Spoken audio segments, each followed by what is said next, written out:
everybody, this is the Wikstrand. So the timing of the release of a movie, I think, is vitally important to the success of your movie.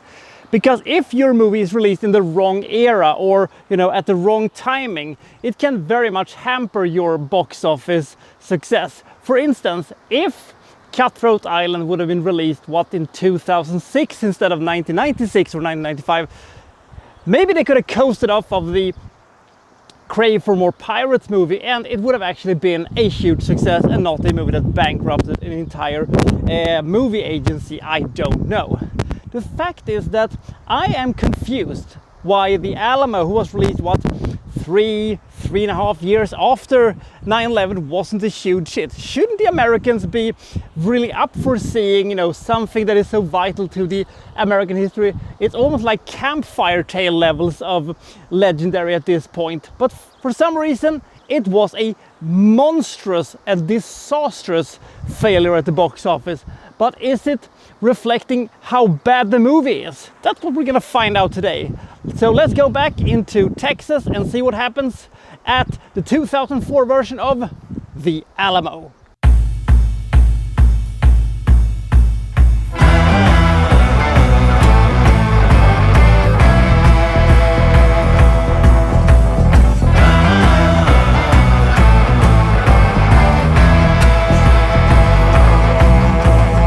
So in 1835, Texas broke free from Mexico and formed itself as an independent state. It would later, of course, become the 28th state of the United States, but that's a story for another time. Now, Mexico was a bit peeved by this, and General Santa Anna, the strong military leader of Mexico, heads in with his huge and very well-dressed army into Texas to restore order and bring it back into the fold. Sam Houston, played by Dennis Quaid, who is in full-on grumpy mode, has been given the task of, governing this thing. So he's heading there with his army. He sends William Travis, aka Patrick Wilson, a colonel who is going to take over, this little small place called the Alamo, who is this missionary station that is situated on a tactically important part close to San Antonio, I think it is, if my geographical memory doesn't deceive me. And the first thing the Mexican is going to hit will of course be the Alamo itself. And while they are very, very much outgunned and outnumbered by far, they decided they're going to stand and fight here, and they're going to protect the Alamo at all costs. So will this act of resistance light a fire underneath the people of Texas so they will fight against the Mexicans? We shall see, and history has given us the answer already, but it is still a fascinating story to tell. Now, I will say this: I love the concept of a siege and an underdog situation where a large army is besieging a small number of people, and the outcome is inevitable. But we will still see them fight, and we will still see them almost pull out a Hail Mary, but they will ultimately be defeated. But it might be an honorable defeat, and it might be a defeat that actually is a severe blow to the enemy. This is a tried and tested formula that almost always works. Zulu is a really good movie, but the really good ones like the Siege of Jagadottville and the absolute gold standards Kesari and 300 is of course something that has set a very high bar, which this movie does not clear. I don't know why that is, because we have a bunch of really interesting characters here. Jim Bowie, played by Jason Patric, who unfortunately due to bad health is out for most of the battle, even though Jason Patric, who plays Jim Bowie, feels about as entertaining and as exciting as a Dandelion. But my favorite character is of course Davy Crockett, played by Billy Bob Thornton. I love his character. I love the way he portrays himself and carries himself. He is the shining light when it comes to the characters in this movie. Sam Houston, played by Dennis Quaid, one of my all-time favorite actors of all time, is a bit sidelined and isn't a critical part of this movie for a large section of the movie.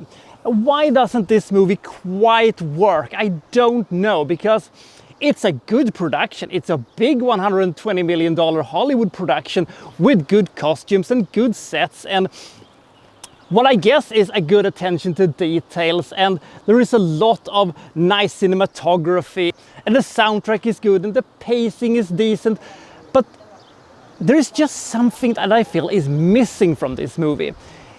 The movie is never bad. There is nothing I can really complain to, and yet I just felt a bit The movie was there and then it wasn't there anymore. And it's weird considering, you know, all the benefits they have. The story is there, the production is here, the scope is here, even though I will say that, you know, the battle sequences are not the most intense or exciting. The PG-13 rating hurts this movie somewhat, but I don't know if that is the point either, because it can be you know, fixed anyway. But maybe the reason why this movie doesn't quite work is the fact that maybe they felt obligated to do this movie. Maybe they felt like we're gonna have to do this movie, but nobody really had it in themselves to do the job properly. It doesn't feel like anybody, you know, phoning it in or anything like that, but we have all of these historical interesting bits, and we have all these fantastic characters, and we have all of these interesting details that you could have worked with, but it feels like they're trying to, you know, scurry away from the more over the top and the more bombastic moments in this movie. You almost get the feeling that they're a little bit scared of how big and bombastic this movie can be made, so they pulled back a little bit. I don't know, but I get the feeling that this is a movie that was maybe a little bit half-assed. I don't know. Now, I will also say this, I have not seen the 1960s movie with John Wayne. I'm sure that that movie tells a more bombastic and more over-the-top story than this one, and it is probably a better movie, and it probably tells a better story, even though it might not be as historically correct as this movie might be. I don't know. I haven't had the ability to compare the movies. By the way, I guess somebody saw Pearl Harbor and said, I also want to do a shot like this. We have this sequence where, you know, we follow a cannonball that's being lobbed over the walls of the Alamo right down to impact. Nice one. I like that thing. Speaking of Pearl Harbor, we also have an almost Pearl Harbor-esque thing tacked on in the end, where we almost have an entirely new movie attached to the whole thing. That is 20 minutes long, and then the movie is over with a bunch of title cards, and then we see some, you know, historical facts about the whole thing, and then the movie's over. I always thought that either don't do that at all, or maybe dedicate a bigger portion of your movie to it. I don't know.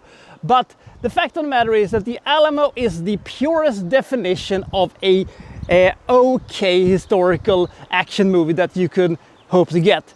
It never overstays its welcome. The pace is okay, the movie looks good, there's some stars here, and nobody puts on a bad performance. It feels just a little, I don't know, lukewarm. I don't know.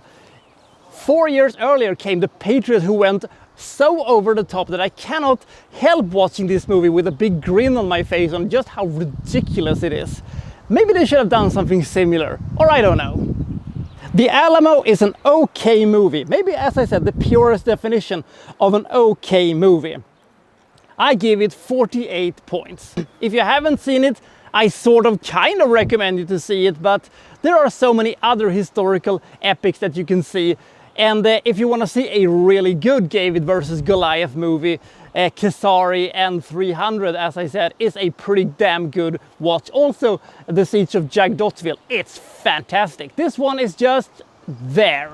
Maybe one of the reasons why this movie doesn't quite work is also the fact that they have a lot of historical context and a lot of political wrangling in this movie that they could have used to further tell the story of the Alamo and the story of how Texas broke away from Mexico, but they didn't do that. I thought that was a thing that they could have done, but, well, they chose not to do that.